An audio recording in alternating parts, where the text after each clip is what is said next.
Okay, our pizza's risen for 20 minutes. As you can see, it's risen quite nicely. It's at least doubled in size, which is about what we want. None of this is exactly critical. A little less, a little more, it doesn't matter.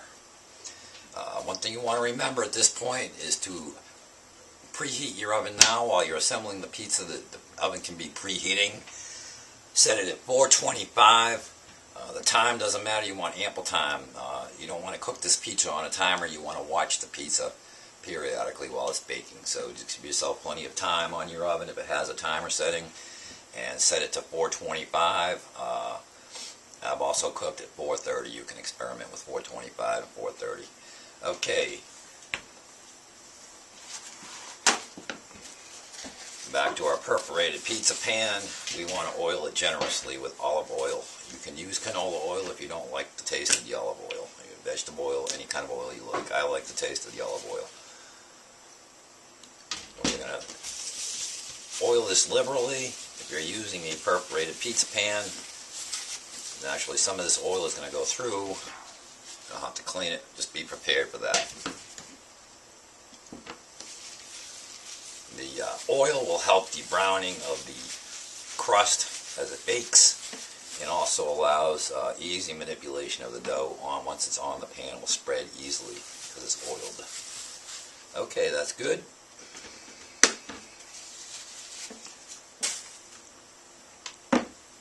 Just take the dough out with your hand. You don't have to mess with it, just put it down. You do not want to actually mess with the dough. If you do, it will get stiff, which is okay for other types of pizza crust making methods.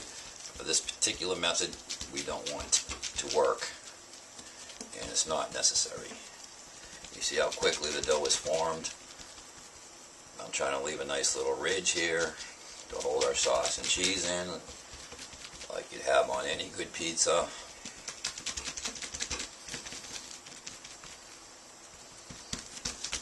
And that's it. On with the pizza sauce again.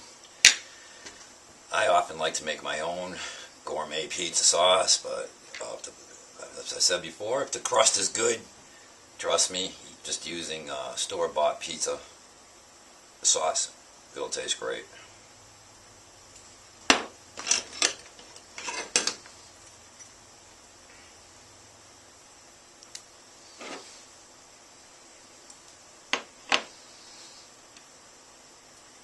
Of course, how much pizza sauce you put on there, again, is a matter of taste.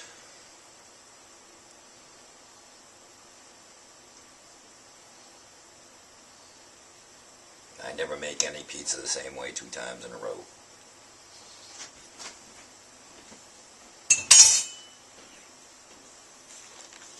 At this point, if you like, you can throw a little Parmesan on. I have, pre-made Parmesan from the store. You can get fresh Parmesan and grind it yourself. It gives a little more Parmesan flavor.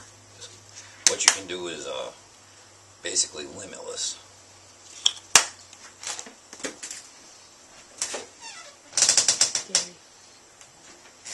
This is optional. I like to throw a little garlic powder onto the sauce at this point. Again, that's up to you.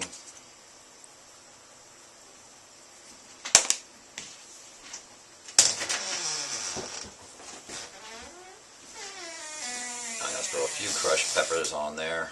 Italian hot red peppers. They're very hot. You want to be careful if you're going to use them. I'm just going to sprinkle a few. They're potent. You want to be careful. Okay, it's that. I like to put the feta on underneath the mozzarella. Again, this is a fairly strong cheese, this feta. If you like it, again, how much you put on is up to you. It can be overpowering, in my opinion. I just like a little bit for flavor. Augment the mozzarella.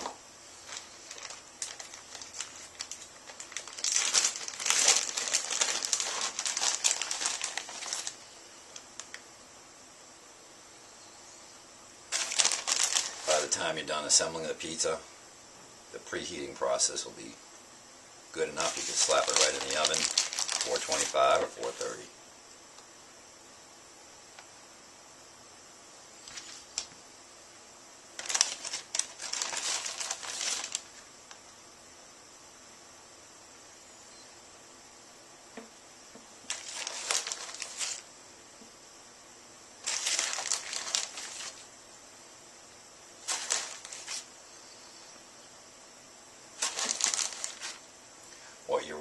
you're seeing here, if you use as much cheese as I have right now, this is a good amount of cheese. This is almost equivalent to a double cheese pizza. You could use less or more, whatever suits your taste. On with the pepperoni. We have some leftover Hormel. Use up.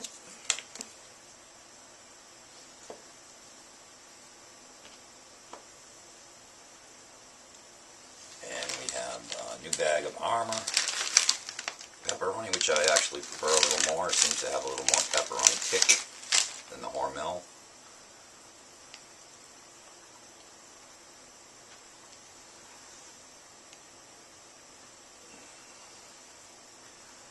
I used to worry I'm putting too much pepperoni on, but they actually shrink.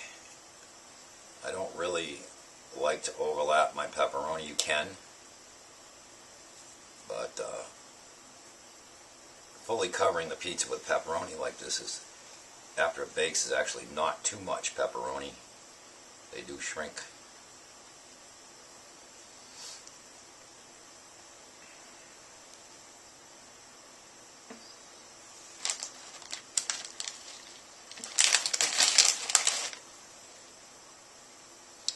Okay, that's done. Pepperoni, cheese is on, everything's good. I personally like to drizzle a little bit more olive oil on it. Again, it's optional and totally what tastes good to you.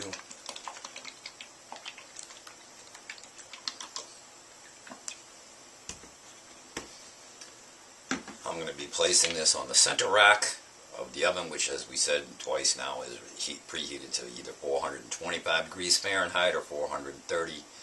It's going on the center rack. It will take approximately 10 to 12 minutes to bake. Don't use a timer. Each crust you make is a little bit moister or drier than the next. You want to check it at about 7 minutes and then periodically stand by. The crust will get golden around the edge and the cheese will look right. You'll know pretty much when it's done. But it's better done by checking and looking at it visually with your eyes than relying on a timer set at 12 minutes. It may go too long at 12, 15, maybe too long. And in it goes. We'll be back when the pizza's completed.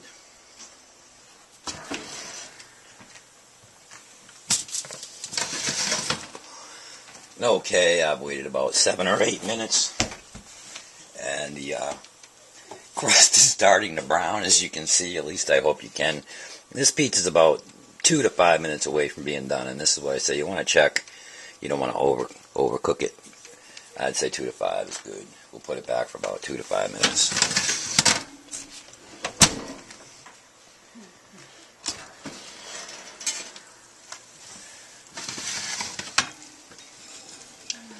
Okay, we've waited another 5 minutes. The crust is looking pretty nice, kind of golden brown. The mozzarella cheese is starting to caramelize slightly, which is how I like it. Take a peek underneath. It's browned again. Another minute or two. You might like it crisper. You might like it softer. This is about right in the middle, average. Done.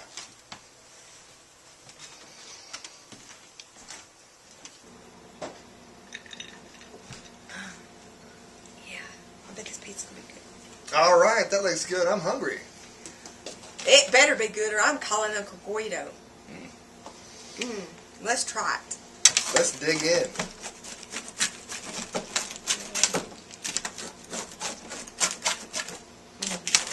At least it smells good. I'm sure Uncle Guido will be very happy with the quality of this pizza. We'll see. I'll be the judge of that.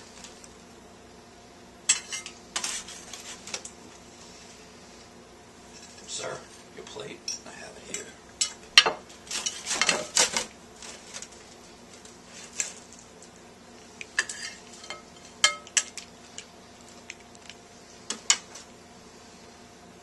Thank you. You're welcome.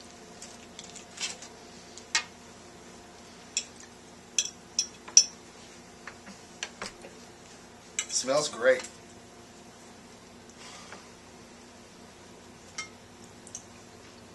I won't have to call him. You don't think so? It's very I good. appreciate it very much. Thank you very much. Yeah, we don't need to bother Uncle Guido today. He has a lot on his mind.